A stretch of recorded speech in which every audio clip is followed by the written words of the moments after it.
conversation today is I'm going to be talking with our guest about this concept of designing with and not for. And so I'm really excited to chat about her experiences.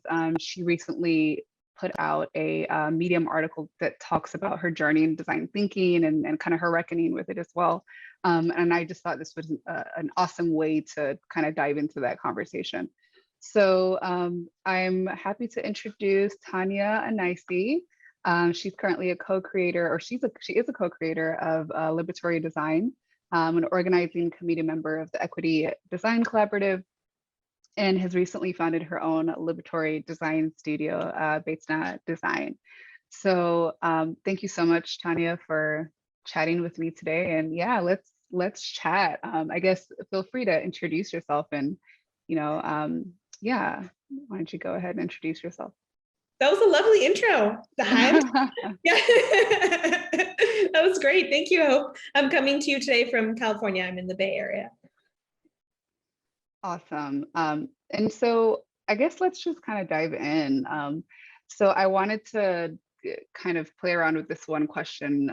It's just, what is your origin story? I feel like I want to ask folks this question like moving forward on this platform. But yeah, so can you talk to me about, what your origin story is, and feel free to be as deep or like not as you want. I think that sounds like a deep question, but really it could be whatever, that means to you, whether it's talking about your roots to the design thinking space, your career so far. It could be, your ethnicity and just your journey generally, coming from Lebanon, whatever that means to you. But I'll let you have the floor. I love it. Thanks. That's such a great question. Yeah, it's like, how far back to go? I think. Right. It's like, oh my gosh, there's so many layers. I love it. Yeah, well, let's see if I can do it in like a condensed arc.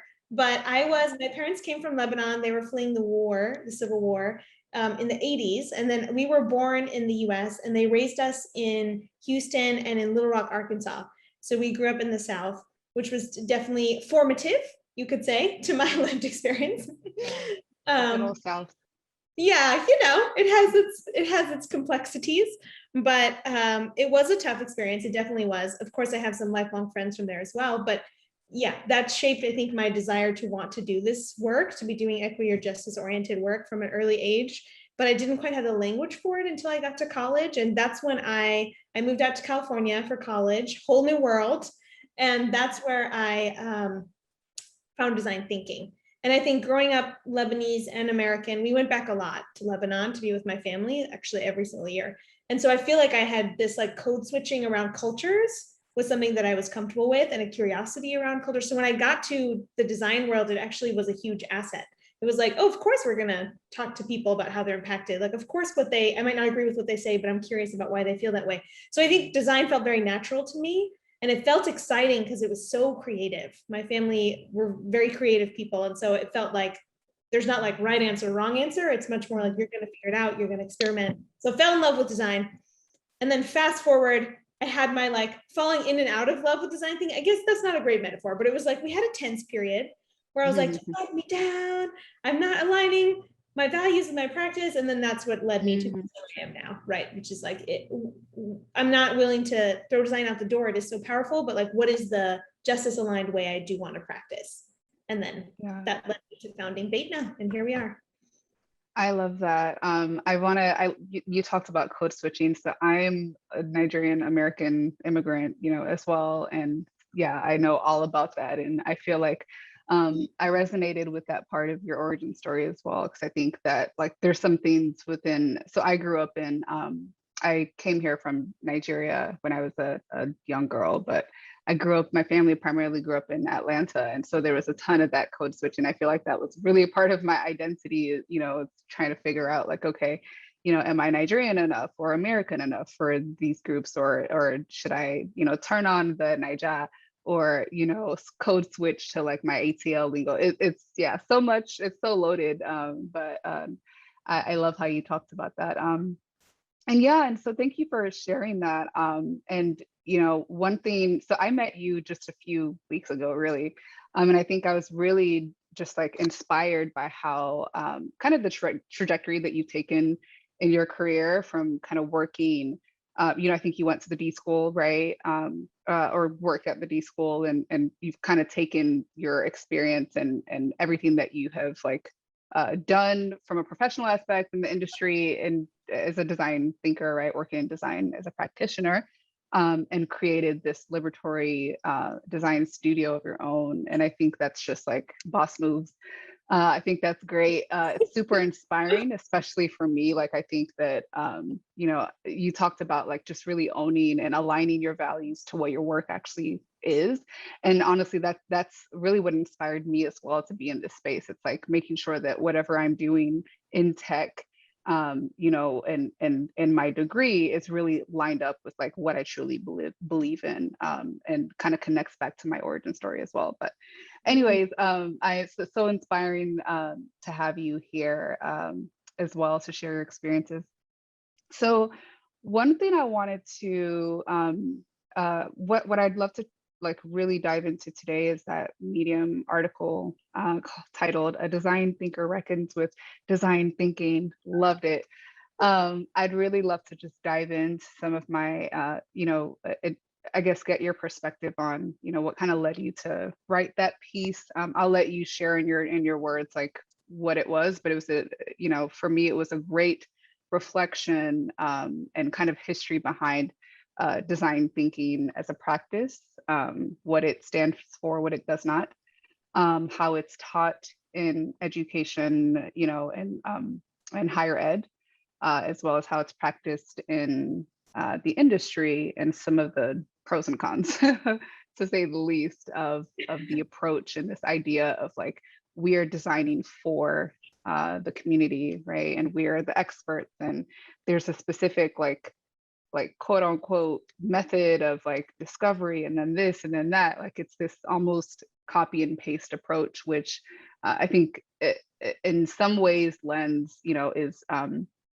useful as a practice, and obviously in a scientific type of methodology. But when you start to apply that to every single like solution in every space, every context, I think that there's some harm there in the way that we think about this like cookie cutter approach to like solving quote unquote problems, and this power dynamic as well, as designers and researchers who are saying like, okay, because we're design thinkers, like we are, we're designing for these communities and these users, and we know we essentially know what's best, right? Because we have this methodology and this practice. And so anyways, I thought it was a really great kind of personal account of that, so I'd love to chat more about it.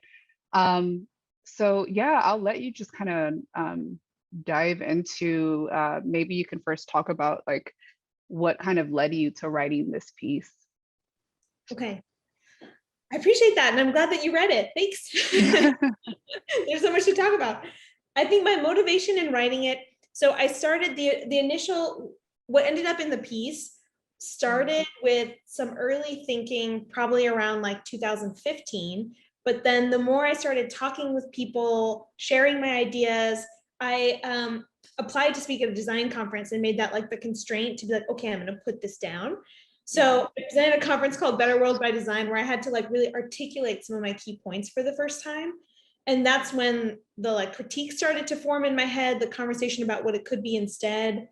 And then I presented another conference the other year. I was reading more, connecting more with other people, and then it became sort of really clear for me. And so that talk, folks kept inviting me to give the talk at universities or at organizations, and it was resonating for people. They were like, I have felt things like this too. And so that's when I started to feel like, oh, there's a lot of us out here. Because I feel like when we started the equity design, when our collaborative, the Equity Design Collaborative, started connecting, it was like some dope people, by the way, that are a part of that. Like, yeah. There's all these different organizations, all amazing people and orgs.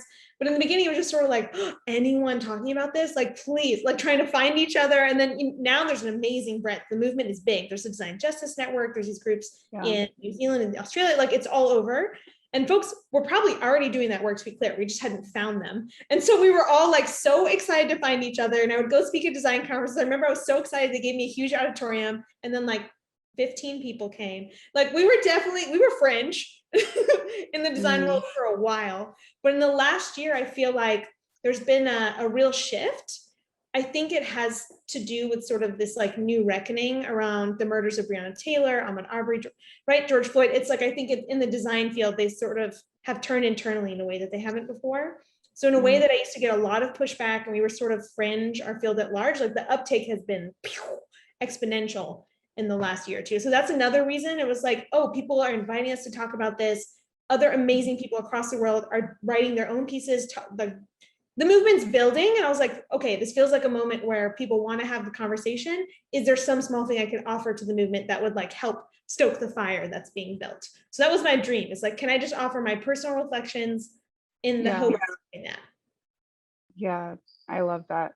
And I've like written down a few of the like just a few quotes that I really connected with too, and some of the things that you talked about. So yeah.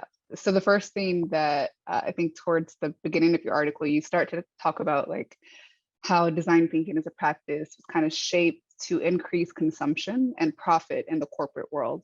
Can you talk a bit more about that? Like I have my thoughts, and I've always had thoughts, especially coming from the human computer interaction kind of HCI space, about like the responsibility and the ethics of design thinking as a practice, and this like fail fast and quantity over quality approach in my perspective.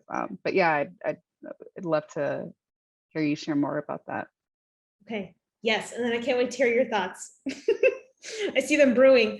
I think for me, design thinking and capitalism are really deeply intertwined. And part of the origin story of design thinking, where it comes from, is sort of the product design world. So designing physical products. And what's connected to physical products is creating things that people want to use so that they will buy them. And so that we can sell them at scale and manufacture them at scale, right, to increase profit. So I think it came from some of the original, more pure forms of it, especially as it's taught in academia, is around this concept of like delighting people, creating things that help them do the things they want to do. But there's like sort of this, in my experience, this is this like unspoken connection to profit and capitalism around like, but ultimately it's so they spend more time on my platform, so that they buy more products, so that they feel they need XYZ. So it felt like we weren't being explicit about our values. And so the default values became like profit, sales, consumption, addiction, right? And it was like, I don't really think that's what I'm like optimizing for here. If something, and I think when it comes down to it, is this going to be better for the human beings, particularly the people most impacted? That also was not a conversation in my design education, right? It's like, who's most impacted and why is that the case? But like, is it going to help people, or is it going to create profit? I think we've seen so many examples in tech where profit supersedes that.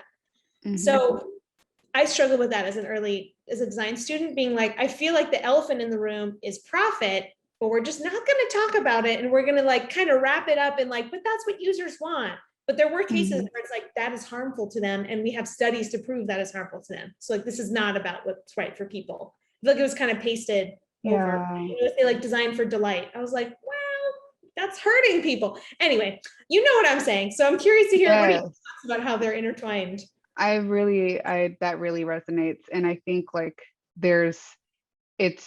you can't disconnect the fact that design thinking and just design, whether it's industrial, visual, product design as a whole, the field, you can't kind of disconnect the effects and like the connection it has to politics, both in the social sphere, right, and in the education space. Like that, you can't kind of say that you're designing for all, and you're creating products, and you're innovating, quote unquote, but you're not also thinking of things like who gains, who benefits from what you're designing, who doesn't, what the harms are. Like, I love what you said, like being explicit about those values, like what are the actual values that you're propagating into the world, and what are the values that may be harmful, that you're like not really, that you don't have, you're not owning up to, or kind of creating some responsibility around, you know what I mean? And I feel like that for me is also what I noticed kind of earlier on in my career, once I entered the HCI space. Even when I was like a software developer, so I started my career like in computer science. It was an interesting journey. But I think that's one thing, even in the computing space, I noticed as well, like, okay, we have these products, and it's not to say that innovation and delighting customers through, you know, these like super innovative or amazing products, like it is a bad thing, but like let's define innovation. Let's understand the histories behind like where we're actually you know, where our products are actually situated. For example, you know, I'm going to pick on Airbnb, right? Like that's, I think that was a extremely innovative, quote unquote, right? And like really great product. I love Airbnb, but let's also like, let's talk about the politics behind like, you know, as a woman, renting out my space and having like, you know, guests come into my space, and that feeling of fear and the safety around you know, what goes into making sure that it's just safe, right, for me to use Airbnb, like, and just let people in my home. I think there's such a huge like intertwined like connection and ecosystem between our technology that we're developing, our products, our apps, as well as like the politics and kind of the society that we live in, essentially, right? And you literally cannot, like, you can't just like choose one over the other. You have to be aware of the isms, right, as you're also building the product, and like just ensure that you're literally just surfacing that and designing for that. So or at least like acknowledging that in your design, right? So So I really connect with that.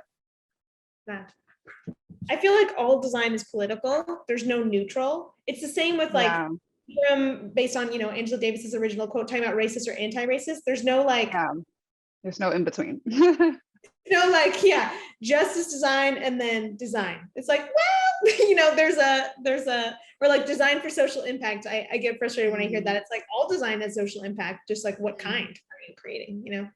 Yeah, yeah. And sometimes too, especially like if I can bring this back to my context, like working at Microsoft, like sometimes too, I think the conversation, obviously, like it starts to become a conversation of like, okay, the effort, the time, the resources, even the knowledge, in some cases, that like researchers and designers sometimes just don't have to be able to connect to be able to like create accountabilities, and like, you know, the social and like kind of political impacts of their work, right? And sometimes even just drawing the connections of like how, when creating, I don't know, like an employee experience for Microsoft employees, like how does that actually affect like the well-being of an employee?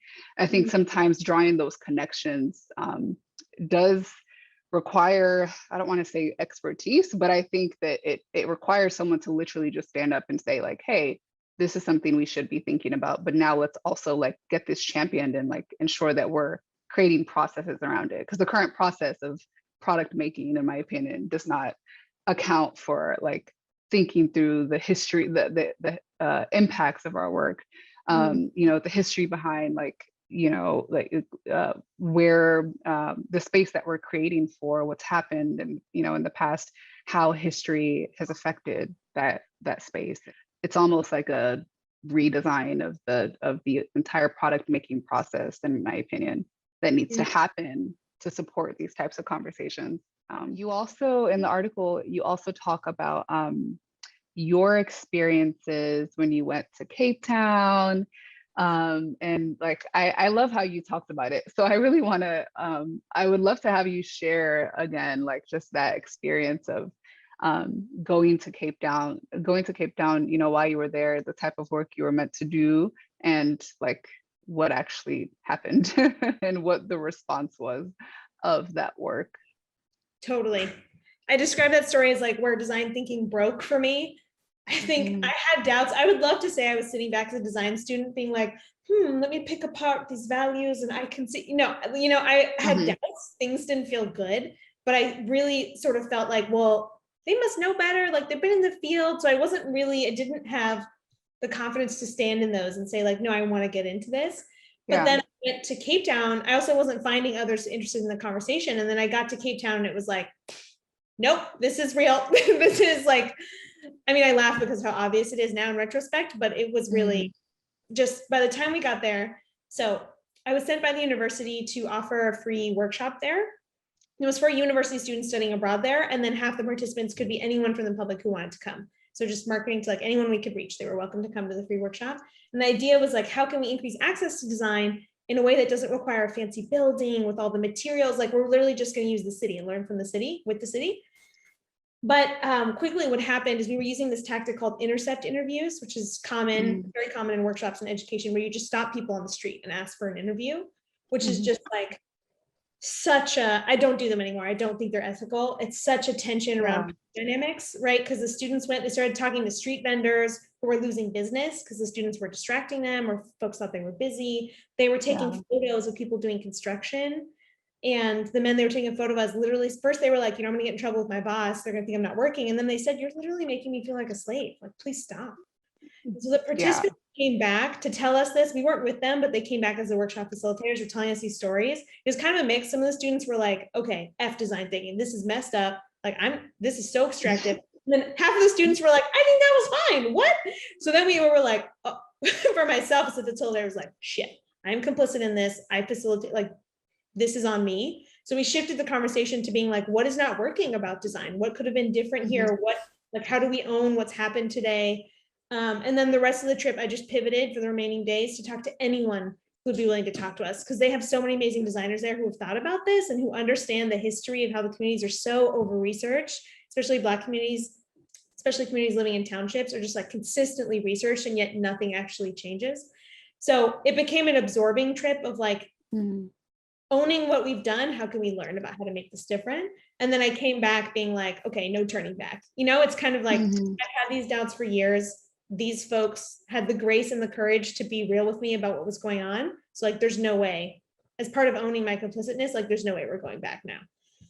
So then I'm trying to talk to anyone willing to listen, like who's willing to talk about this stuff. And that's how I found eventually the folks that became the Equity Design Collaborative. Nice. That's awesome. Gosh, like I want to dive into like that first point on the like, just how problematic this whole guerrilla style, like, let's talk to people on the street and get their thoughts on our design, or get, understand their perspectives. Like, that is not okay.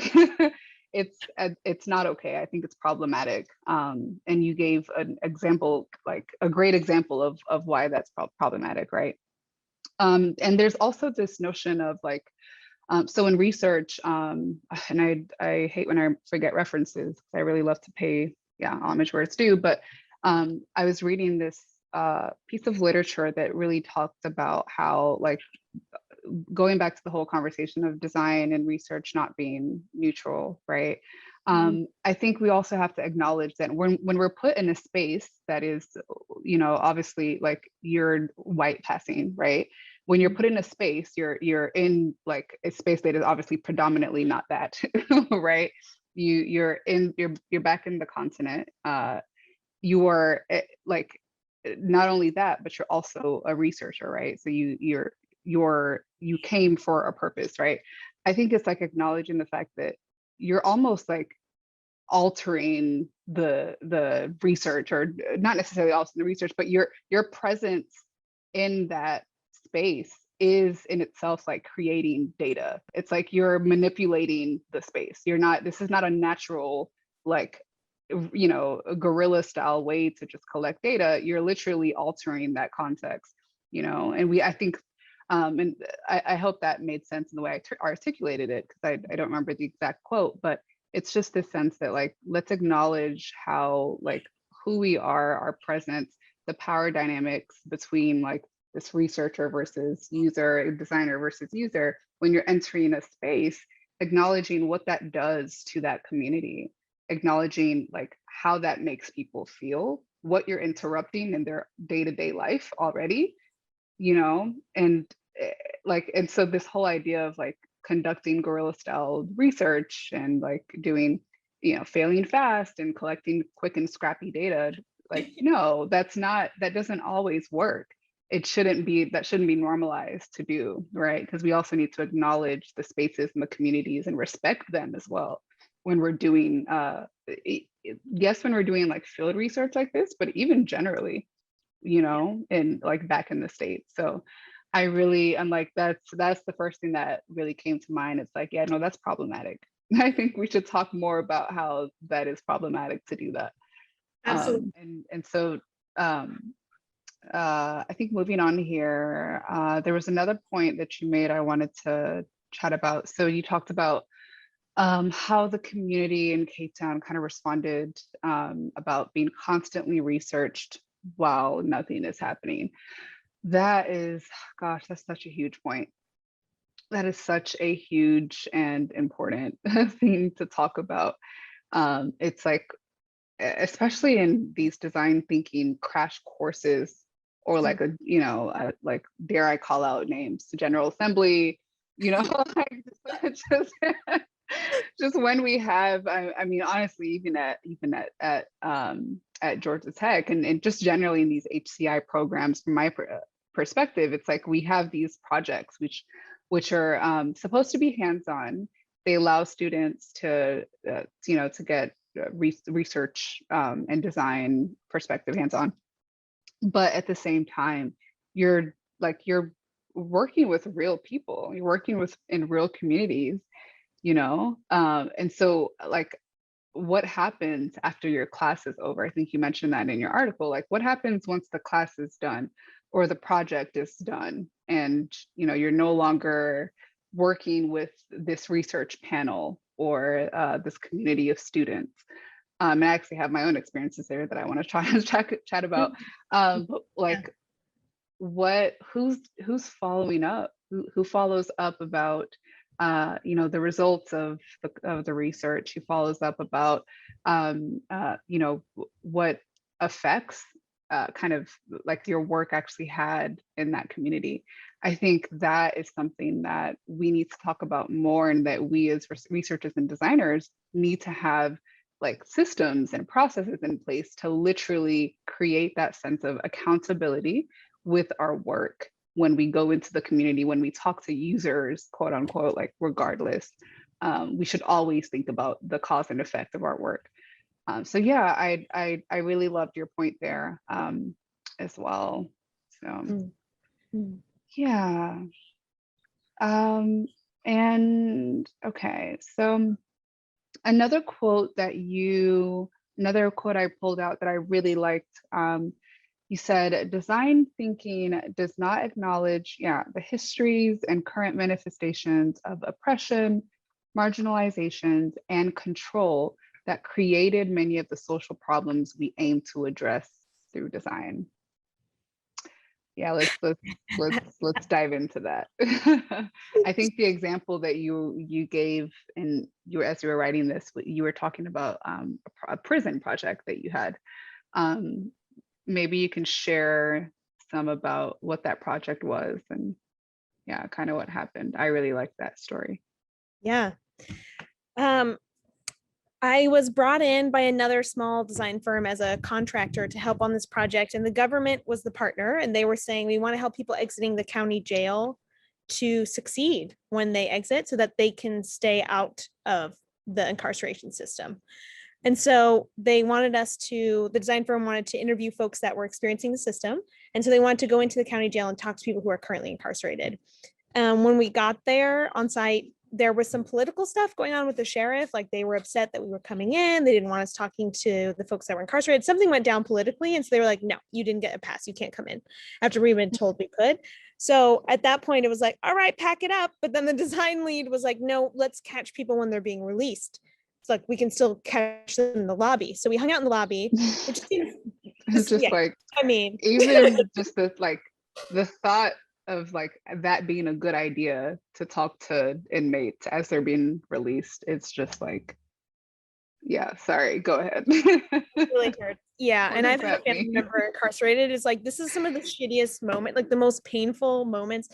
Okay, so we're in the lobby. I'm pretty uncomfortable. I'm sitting behind this like desk that they gave us, this little fold up table, and people start getting released, just 2 or 3 folks, and they're not doing great. Like, they're crying.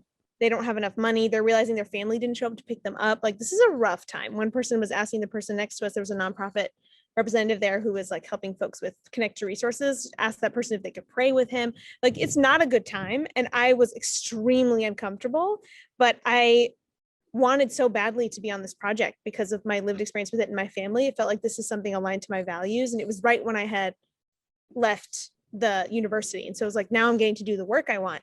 But we got in there and it felt horrible. And so Yeah. I didn't do interviews. I took a step back and I was like, I'm not gonna do any. And then the design lead kept being like, why aren't you doing them? Why aren't you doing them? Like, we brought you in to do interviews. And I was sort of like evading the question. In the end, I ended up talking to one, there was a social worker there who was waiting for someone. So I ended up talking to them, but like, even that didn't feel good.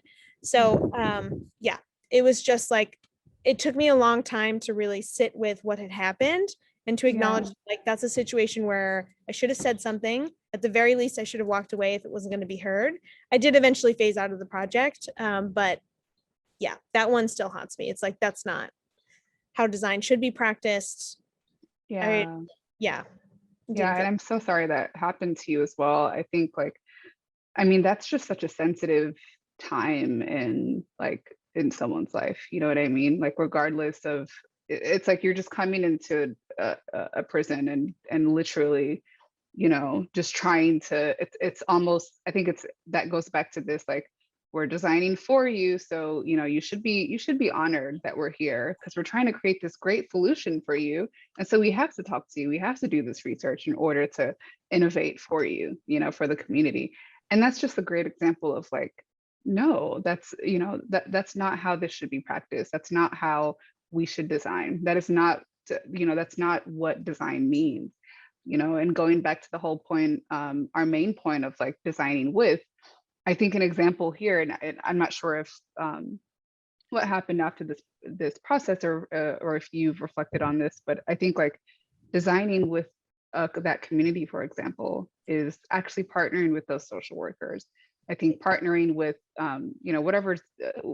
whichever community leaders or organizers are actually work with the inmates or with that establishment, and understanding, like, actually like creating time and space when an inmate, for example, or another group is ready to have that conversation, but also shaping what that conversation should look like, what questions should be asked, and I think oftentimes we're like, well, we have our grand research problem that's based on this business need that we've identified, and so we're going to go ahead and craft our study based on that. But I think designing with kind of shifts the focus a bit, and it says, to me, it's all about like actually inviting and ensuring that community leader is, and those people and the actual community itself is actually involved in that process.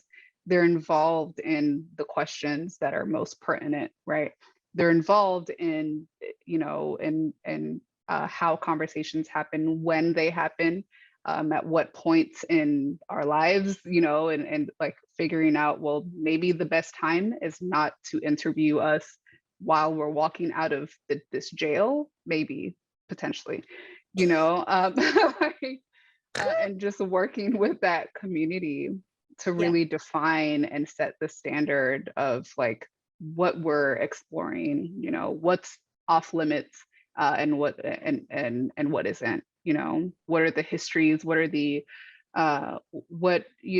essentially like what should we as researchers and working with this community keep in mind, what should we know about the community, what parts of that history should we learn about first before we step in and do this work.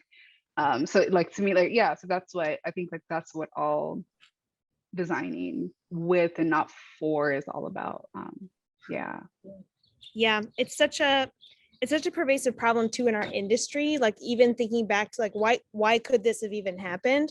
Like, I remember the jail was like an hour and a half from one of the designers' houses. Like, it was a big deal to get down here. It was a whole day thing. The client was expecting certain deliverables on a certain deadline. I think there's also this pressure that it's like this urgency that comes from like, it needs to be done in this way, opposed to like, justice or equity centered work is about being relationship first. I mean, like, this like very toxic to our relationships and to doing this work in a just way. Like, that's more important that we adjust that. And like, then we can adjust the timelines. I think it's such a tough pressure. Like, if I had to empathize why that design lead made that choice. Like, I think that's where they were, is like, I have this deadline, I need to talk to people, but then it creates this extractive vibe of like, I Mhm. need your traumatic life story to complete my deliverable, which is Mhm. obviously not what that person was thinking, but like unintentionally, that's what industry creates, this like toxic, right? Yeah. And I feel like Yeah. It's like, trauma- let's take from the community. Let's tap into this value. Let's tap into, you know, let's tap into like what they know and what we think they know about them so that we can meet that deliverable, so that we can like design for them. Like, no, you know. yeah, totally. I feel like in recent years, there's been so much, like I'm following Sarah Fathallah, Rachel Deakes are writing about trauma-informed design research and what it means to be trauma-informed. I mean, there's so much wonderful literature, practice books about this from other sectors. And so especially in high trauma projects like this one, there are ways to think about how to do design research in a trauma-informed way. Some of the ones you mentioned, right? Like giving the opportunity to opt out, having them see the questions in advance, having a choice of when they talk to you and where. There's so many beautiful ways. There's so much information out there now. It's like, we have no excuse not to, you know? Yeah. Yeah, and I think it's definitely that lack of information, like you said. Like, I think it's just really educating practitioners, whether you're in a design thinking school or like working at a Microsoft or Google or wherever, just kind of educating folks on how to actually conduct research with people, like not users, but like how, you know, what should we be thinking about? How do we actually design with people? You know what I mean? And how do we like prioritize, especially in academia, where you kind of go through those design classes that say like, all right, you know, especially like in HCI, it's like your thesis project needs to be a solution, it needs to be innovated, it you know, should be an app, you know, and like, so go into the community and figure it out, go talk to whoever you need to talk about, make sure you have those stakeholders and those users. But it's just like, okay, what happens after this class? You know, who's following up with the community? Because I'm trying to graduate, because there's pressure on me. There's pressure on me already to graduate, and now you're asking, you know. But at the same time, like, I need to be educated. We need to be educated on how to not leave harm in places that we've planted, you know. So yeah, I love that. Said, what if we resurface trauma during interviews but don't create spaces for rest and healing? I think that's such a great point. Like, is there a space for rest and healing in the design thinking practice, you know, in product making? Um, like resting and healing for the community, for our like the like our users. I really don't like that word, but just to make that point, and even for like practitioners themselves, like Yeah. we don't really talk about that a lot. And if you have any examples of, you know, maybe how you've practiced that in some of your work at Beytna, I'd love to hear that. Oh, yeah. Good one. I I am like personally, well, all of us at Beytna are learning as much as we can right now about trauma informed design, which Mhm. really resonates given the things, you know, my lived experience, and I've done a lot of trauma healing work personally. So it's like, oh yeah, like this is right. This feels really good. And so Mhm. what it means for projects is thinking about so much of trauma as the absence of choice. And a lot of it is like, how do we design? How is choice a design principle, and how do we build that into every aspect of the process? So we're a firm believer in co-design. That's how we like to practice design. You've mentioned it already, right? Which is designing with people, acknowledging that like they have deep expertise more than any of us else on the design team on the lived experience of what this is like and the community relationships, right? Like there's such an asset to this process, and yet we just sort of like extract what we think we need and then go to things behind closed doors. So we're much more a co-design firm in terms of working with the people who are impacted. There's a longer on ramp to that, right? To build the relationships, to like honorably approach people who are already doing the work, to see if you can build trust. Maybe you can't, they don't have to say yes, right? There's all this stuff that goes into it. Wait, what was your original question? Trauma and healing. Yes. Yeah, like creating space for that and work. Yeah. I think what that has looked like has been, a lot of it has been working with clients around the timeline. So now when we write proposals, I'm building a lot of buffer into the timeline. Like even to just say, what does a co-design project take? If it's 6 months or 8 months, it's like, well, we need like at least a month to build relationships with people. We're not executing any tasks or completing any deliverables until we've built the relationship.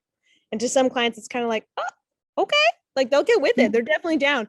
But right, it's like if we're sort of the holder of the space as the facilitator, we have immense power to be able to create that space and to be able to communicate with the client around like things are going to emerge that are going to change the timeline. And that is Yeah. absolutely expected. Like I guarantee it's going to happen. So are we okay? Like, what are we going to do about it? Either we add more padding, we just be aware of whoever you're reporting to, that they know that. So I think a lot of it has been in how we structure the engagement and how we invite people in to collaborate. I've learned, I mean, you saw all of my painful mistakes in the article. Like I've learned so much over the years. We started shifting our practice to co-design around 2015, 2016, around what it means to practice in a way that is justice aligned. And it really is just like the practice is very different. Yeah, I love that. And I actually want to share some of my experiences here as well. Like, so when I was in grad school, for my thesis, my research question was around creating inclusive spaces in virtual reality for women of color, for girls of color specifically. And so, won't name any names, but I worked with a group in Atlanta and worked with K through 12 girls, Black girls in the city, and kind of ran like different co-creation sessions where I just had them create, like I just had, rather than coming in and like interviewing them and saying like, okay, well, what would you like to see? Like we just started like creating and doing. So I gave them, I kind of had this like VR sandbox type of tool that I was using where they were able to literally go from like sketching and storyboarding and practicing improv in a group to like literally creating what that space would look like for them in virtual reality. It was really awesome. It was great, but I think, and it was just, I think it was just great to just kind of see like how interested, but also how invested they were in. And that kind of taught me a lot too about like what it means to really create like spaces for them, right? And even like thinking back in myself, like, like I was able to also just draw my own personal accounts there too. But what I think what did not resonate with me in the frame of that project was how like there were times where literally in the co-creation sessions where the girls would literally just have like these great conversations about like, you know, how they wanted their so like one of the girls created like a hair salon in VR. And she was just talking about, you know, all the things she wanted to have in there. And it was just like, it was just dope. It was just like, all of it was just great. It was so fun. But there were times where they would share themes as well that were a bit more, you know, not necessarily sensitive, but a bit more personal, right? Or they would ask me about, you know, just like frankly about like some of my experiences and some of those conversations, quote unquote, like on paper derailed like the time that I was supposed to be allotting for the research, right? And you know, it derailed from the research question.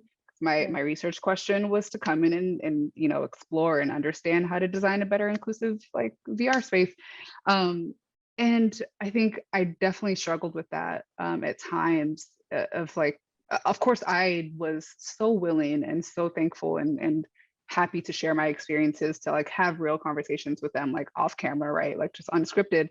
But it was also this weird feeling of like, okay, you know, why are we not, like, why do I feel almost like bad or like I'm not sticking to the script by having these conversations, or that maybe I'm like, you know, I don't know, like this is not something that I can use in my research, right? And that goes back to that whole like, I love how the creative reaction lab talks about this like written word, right? It's like everything kind of has to have evidence behind it, right? And so there were some things that came out of that conversation that I still kind of felt like, because this was not, I didn't follow the traditional research method in this co-creation session to gather some of this quote unquote data, I can't use like the richness of our conversation and use some of the things I learned from them in like my insights. And it was just like this gripping of like, what am I doing? Like, what is the purpose of this project? Is the purpose to create this great like report back to the program of like how VR could be more inclusive, and here's how like practitioners should think about this? Or is it really to pour back into this community and to pour back into these girls to make sure that they were leaving this experience and that co-creation session with just like tangible connections and conversations that they could that could actually just inspire them, you know what I mean? So yeah, it was I loved that project, but also really struggled with it a bit because of that nuance. And then that was also when I was graduating, so it was this feeling of like there needs to be some way, for me to be accountable, for Georgia Tech to be accountable for the work that we're doing in this group, in this school, and to kind of keep up with this community as well. So yeah, I just wanted to share that because that kind of triggered some of those memories there. And I just think it's so important to create those spaces for rest and healing, and maybe even think of like how we just redefining how we think about like insights and these nuggets and kind of extracting data from people, you know what I mean? Rather than just literally like joining hand in hand with communities that we're doing work with and that we're designing with. So yeah. Totally. I love that framing. I have a mentor who's a longtime organizer, and he always says, like, what is your legacy? Like, we're so distracted by the outcomes and the deliverables. Was like, what is the legacy we're trying to make here with this project? And the idea of like those relationships, those connections, yes, you might make something amazing out of the project, but like those might be more impactful by depending on how you design impact, right? And it's something I constantly have to work with, because that white supremacy culture, the capitalist driven culture, right, around deadlines, fast, new, I feel a lot of that pressure. But in reality, I've just done an experiment in the last 2 years, which is like, what deadline is actually immovable? Like, what is actually a real deadline? Turns out very few.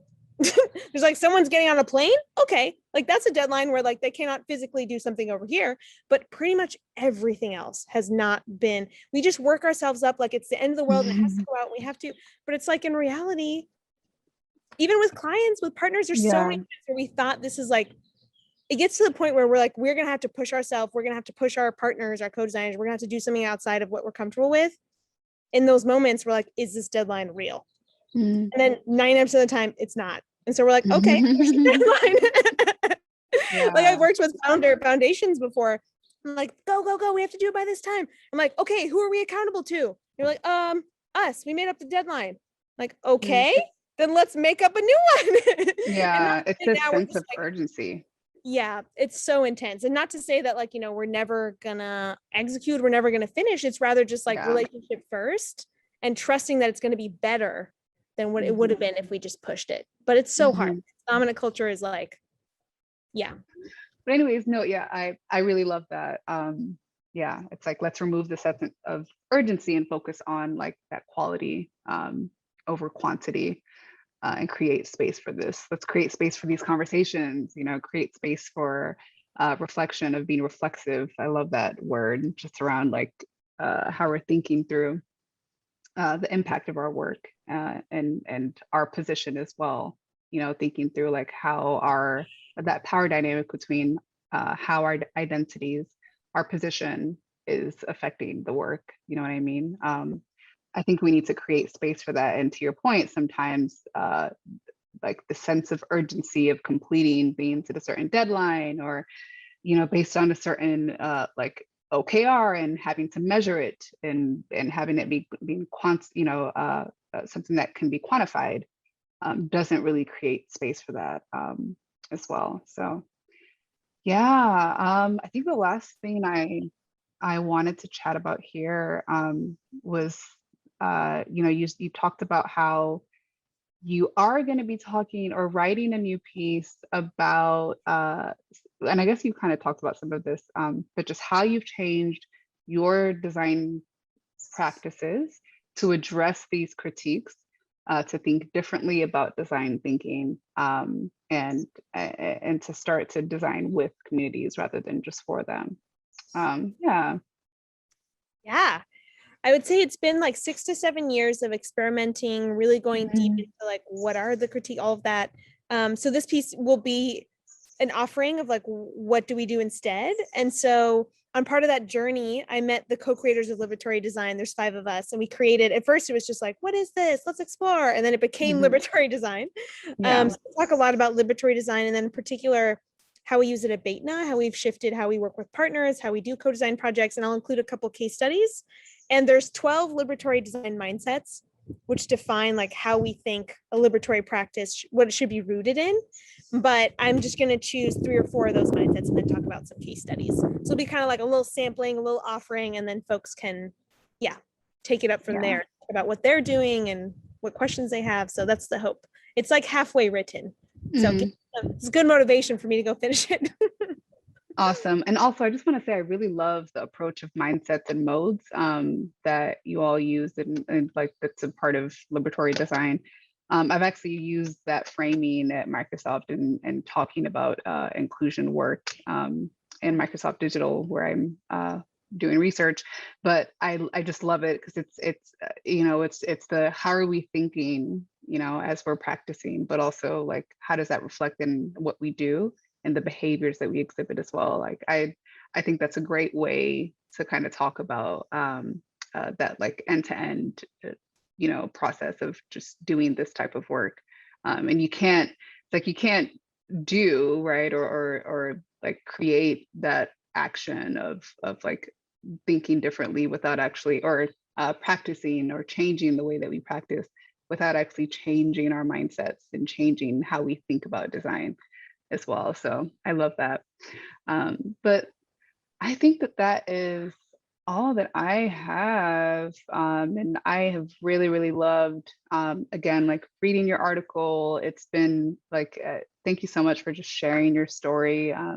This conversation was a lot longer than I thought, but that's always a good thing. I think we ended up talking about more. But thank you so much.